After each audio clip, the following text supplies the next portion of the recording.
छात्रों, हम देख रहे हैं 10वीं लोक भारती ईमानदारी की प्रतिमूर्ति सुनील शास्त्री इन्होंने लिखा हुआ यह पाठ हम देख रहे हैं। अब तक हमने देखा कि किस तरह भारत के द्वितीय प्रधानमंत्री लाल बहादुर शास्त्री जी के ये बेटे हैं। उनके दो बेटे थे, एक अनिल शास्त्री और दूसरे सुनील शास्त्री। दूसरे बेटे जो है उनके सुनील शास्त्री, इन्होंने लिखा हुआ यह पाठ है। तो इस पाठ के माध्यम से वह अपने पिता के बारे में यहाँ पर बता रहे हैं कि किस तरह उनमें ईमानदारी भरी हुई थी, किस तरह वे ईमानदार थे।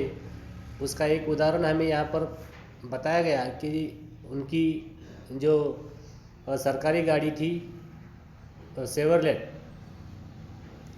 तो बड़ी ही आलीशान गाड़ी थी और बच्चों का यह मन हुआ, अनिल भैया का और सुनील भैया का, कि इसकी हम सफ़र इसमें कराएं। इसके लिए वे एक खाने की दावत में उस गाड़ी को लेकर गए थे। लेकिन जैसे ही लाल बहादुर शास्त्री जी को पता चला कि तकरीबन 14 किलोमीटर वे इस गाड़ी को घुमा लाए थे, तो उन्होंने अपने पीए से कहा कि 60 पैसे प्रति किलोमीटर के हिसाब से पैसे जमा करवा दे। ऐसा उन्होंने अपने पीए से कहा था कि यह गाड़ी सरकारी गाड़ी है, निजी इस्तेमाल के लिए नहीं है। तो ये एक अच्छा गुण उनका हमें देखने को मिल रहा है। अब आगे देखिए, इतना जो उनका कहना था कि हम और अनिल भैया वहाँ रुक नहीं सके। जो रुलाई छूटी तो वह कमरे में भागकर पहुँचने की बात भी काफ़ी देर तक बंद नहीं हुई। दोनों ही जन देर तक फूट कर रोते रहे। तो जैसे ही भाई से पिताजी ने कहा कि आपको इतना पैसा देना पड़ेगा, क्योंकि आपने सरकारी गाड़ी जो है निजी काम के लिए इस्तेमाल की है, अपने प्राइवेट काम के लिए इस्तेमाल की है। यह सोचकर अनिल भैया को और सुनील शास्त्री जी को बहुत ही दुख हुआ और बहुत देर तक वे दोनों भाई रोते रहे। आपसे यह बात के तहत नहीं कह रहा, पर इसलिए कि ये बातें अब हमारे लिए आदर्श बन गई है। सक्रिय राजनीति में आने पर सरकारी पद पाने के बाद क्या उसका दुरुपयोग करने की हिम्मत मुझ में हो सकती है? आप ही सोचें। मेरे बच्चे कहते हैं कि पापा आप हमें साइकिल से भेजते हैं, पानी बरसने पर रिक्शे से स्कूल भेजते हैं, पर कितने ही दूसरे लोगों के लड़के सरकारी गाड़ी से आते हैं। वे छोटे हैं, उन्हें कलेजा चीर कर नहीं बता सकता। समझाने की कोशिश करता हूँ, जानता हूँ मेरा यह समझाना कितना कठिन है, फिर भी समय होने पर कभी कभी अपनी गाड़ी से छोड़ देता हूँ। अपना सरकारी ओहदा छोड़कर आया हूँ और आपके साथ यह सब फिर जिक्र कर तनिक ताज़ा और नया महसूस करना चाहता हूँ। कोशिश करता हूँ न्यू को पुनः संजोना संवारना कि मेरे मन का महल आज के इस तूफ़ानी झंझावत में खड़ा रह सके। तो देखिए कि सुनील शास्त्री जी अपने पिताजी की अच्छाइयाँ गिना रहे हैं, हमें अच्छाइयाँ बता रहे हैं और कह रहे हैं कि पहले तो हमें इस बात का दुख होता था कि इतने सारे लोग जो है सरकारी गाड़ियों का गलत इस्तेमाल करते हैं। सरकारी गाड़ियों में अपने बच्चों को छोड़ने जाते हैं। कई सारे सरकारी गाड़ियाँ अपने बच्चों को लाने ले जाने के लिए लोग इस्तेमाल करते हैं। तो यह देखकर इनके बच्चे भी जिद करते हैं कि पापा कितने सारे लोग जो हैं गाड़ियाँ छोड़ने के लिए आती हैं, सरकारी गाड़ियाँ, फिर हमें आप क्यों नहीं छोड़ते?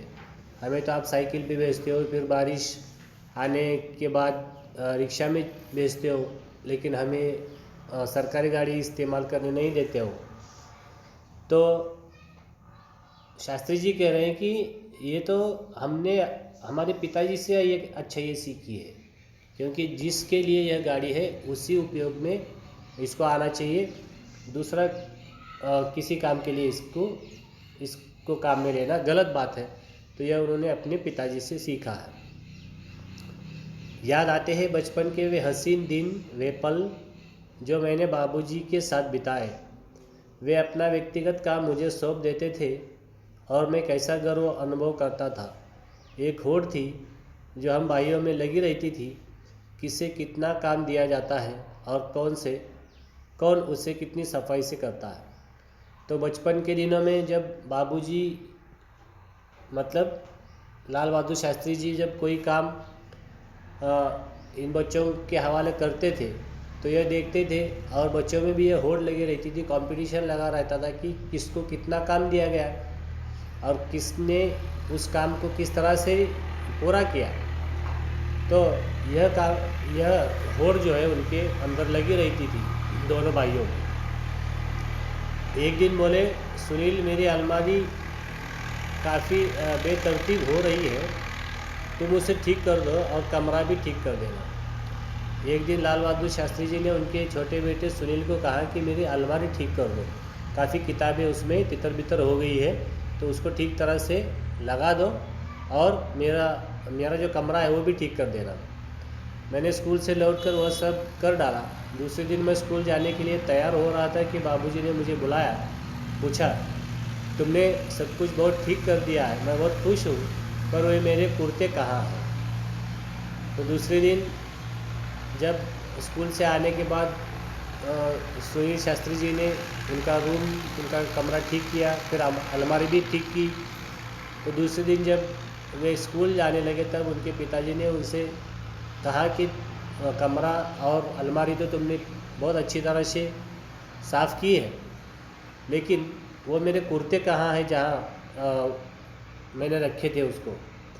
मैं बोला वे कुर्ते भला कोई यहाँ से फट रहा था, कोई वहाँ से, वे सब मैंने अम्मा को दे दिए हैं। तो यह जब कमरा साफ़ करने के लिए आए थे तब उन्हें पिताजी के कुछ कुर्ते मिले। तो कुर्ते भी ऐसे थे कि फटे हुए थे काफ़ी जगह। अब देखिए कि भारत का प्रधानमंत्री, उनके जो कुर्ते वो फटे हुए।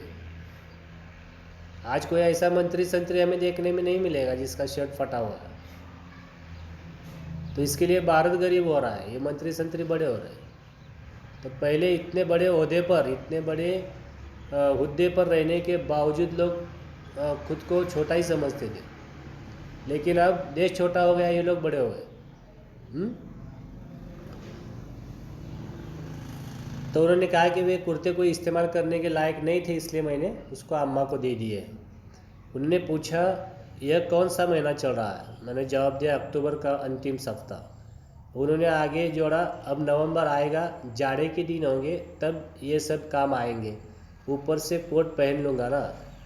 देखिए, तो यह फटे हुए कुर्ते पहनते हैं और वो फटा हुआ कुर्ता ना दिखे इसके लिए उसके ऊपर ओवर कोट पहनते हैं।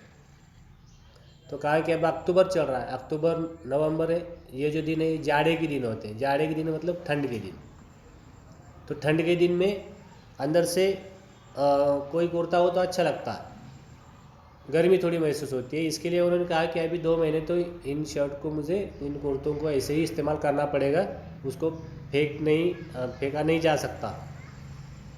तो ऊपर से कोट पहनने के बाद वह नहीं दिखेंगे।